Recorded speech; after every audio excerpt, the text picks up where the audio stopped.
Hello नाज़रीन। तो वो पागल थी इस एपिसोड में आप देखेंगे कि सारा ने जो एक बार अपने घर से कदम बाहर निकाले हैं तो उसकी मुश्किलात कम होने की बजाय मज़ीद बढ़ती ही चली जा रही हैं। उसको किसी जगह भी सुकून नहीं आ रहा है। उसने जो ज़हीन का घर छोड़ दिया है, बहुत समझ रही थी कि वो फ्लैट में जाकर अच्छे से एडजस्ट हो जाएगी और वहाँ पर वो बहुत खूब कमाएगी और तरक्की करेगी। उसके सारे ख्वाबों पर जो है वो पानी फिर गया है, क्योंकि उसका जो बॉस है उसने उसको काम के लिए तो रखा ही नहीं है।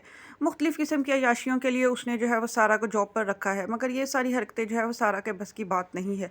वो कहती है, अपने बॉस से आकर शिकायत करती है कि आप मुझे किस किस्म की बेहुदा मीटिंग्स में भेज देते हैं, जहाँ पे लोग मुझे तरह तरह की गलत नज़रों से देखते हैं। ये मेरे काम का हिस्सा नहीं है।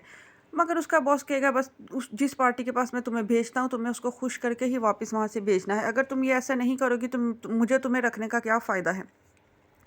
तुम मेरा एडवांस और चीज़ें वापस करो और यहाँ से चलती बनो।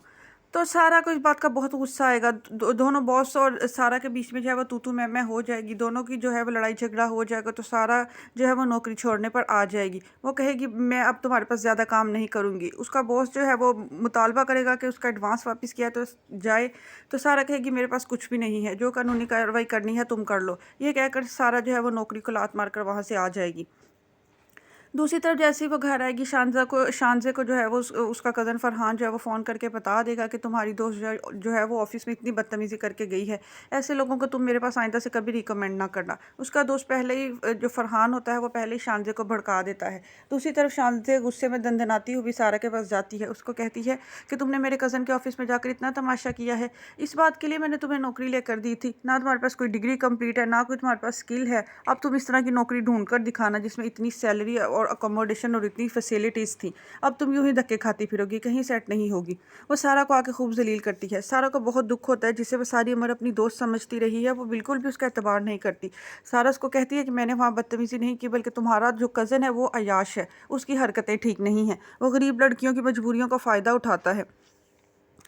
मगर वो शांति जो उसकी कोई बात नहीं सुनती है। वो जो है वो सारा को बहुत ज़्यादा बातें सुनाती है। उसको कहती है कि सारा तुम बहुत बदल गई हो, पहले जैसी मासूम लड़की नहीं रही हो, अब तुम दोस्ती के काबिल नहीं रही हो।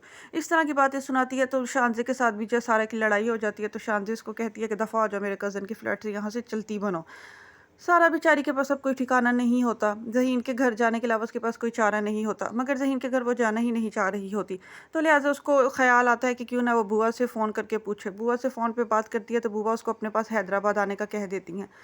तो सारा जो है वो अपना सामान वगैरह लेकर हैदराबाद चलने को रवाना हो जाती है। ये बात ज़हीन को पता चलती है तो ज़हीन फ़ोन करके बहुत मिन्नत से मदद करता है कि सारा आप मेरे पास आ जाएँ, आप क्यों दर-बदर की ठोकरें खा रही हैं?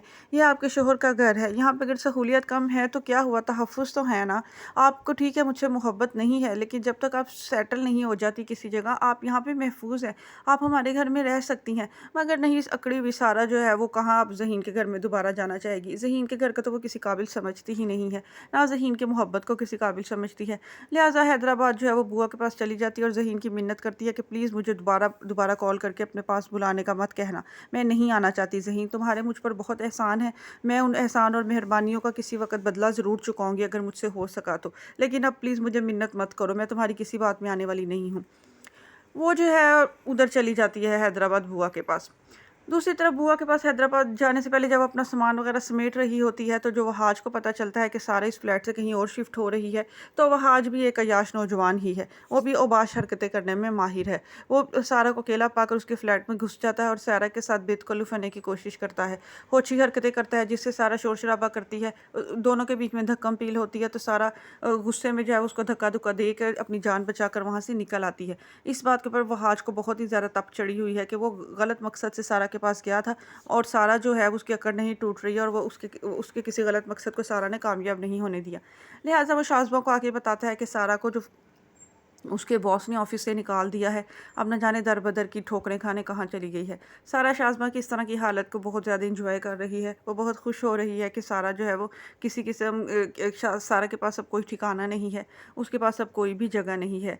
लेकिन वो वहाज से कहती है कि तुम उसको वॉच करते रहो, फॉलो करते रहो कि वो आगे आगे क्या कर रही है, ताकि हमें उसके बारे में मुकम्मल इल्म हो। वहाज कहता है, मुझे समझ नहीं आ रही, वो ज़हीन के घर तो नहीं गई है, उसके अलावा वो कहाँ जा सकती है? मैं पता करवा के तुम्हें जल्द ही बता दूँगा। ज़ारा को जो है वो सारा के सुकून हर वक़्त यही फ़िक्र लगी रहती है कि वो किसी तरह से जो है सारा को बेसुकून ही रखे। सारा को अपनी ज़िंदगी में आगे बढ़ते हुए नहीं देखना चाहती है। लिहाजा वो इस काम के लिए जो है वह आज को भरपूर इस्तेमाल करेगी।